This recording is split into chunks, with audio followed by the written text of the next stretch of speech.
খুব সহজ একটা রেসিপি দেখে নিন, যেটা কিনা যে বাচ্চারা মাছ খেতে চায় না তাদেরকে এইটা বানিয়ে দিলে তারা খাবে। টিফিন হিসেবেও তাদের দিতে পারেন, আবার বিকেলের নাস্তা হিসেবেও খেতে পারেন, কিংবা ভাতের সাথে পোলাওয়ের সাথেও খেতে পারেন।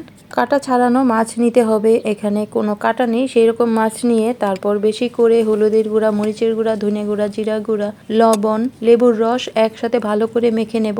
আর বেশি ঝাল খেলে চিলি ফ্লেক্সও সাথে দিতে হবে। তো আমি চিলি ফ্লেক্সও দিয়ে সবকিছু একসাথে ভালো করে মাখিয়ে রেখেছি। এবার এটাকে ভাজার জন্য আমি একটা ব্যাটার তৈরি করে নেব।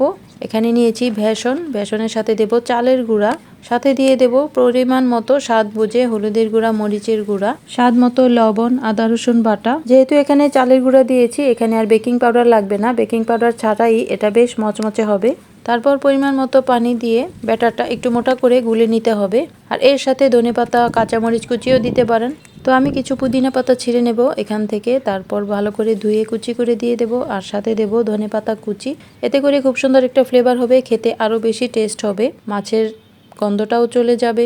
তো ভালো করে মেখে এবার আমি চুলায় আগুন ধরিয়ে দিয়েছি। এবার ব্যাটারে ভালো করে ডুবিয়ে তেলে ছেড়ে দেব। তো ছাদের উপরে বসে বিকেলের নাস্তাটা বানাতে কিন্তু ভালোই লাগে, আর গরম গরম চুলার পাড়ে বসে খেতে আরো বেশি ভালো লাগে। তো রান্না করছি ছাদের উপরে। তো আমি ভেজে নিচ্ছি এগুলো, মচমচে করে ভেজে তারপর তেল থেকে তুলে নিলেই হয়ে গেল। বেশ মজা, একেবারে ক্রিস্পি ফিশ ফ্রাই। এটা বানানো যেমন সহজ, আর ছোট বড় সবাই কিন্তু খুবই পছন্দ করবে। বিশেষ করে যে বাচ্চারা মাছ খেতে চায় না তাদেরকে এটা বানিয়ে দেবেন। ভেতরে কি আছে সেটা তারা বুঝবেই না, মচমচা করে খেয়ে নেবে। তো উপরে চাট মশলা দিয়ে নিলাম। তো চলুন একটা ভেঙে দেখাই এটা কতটা ক্রিস্পি আর খুবই লোভনীয়, বেশ মজার একটা রেসিপি।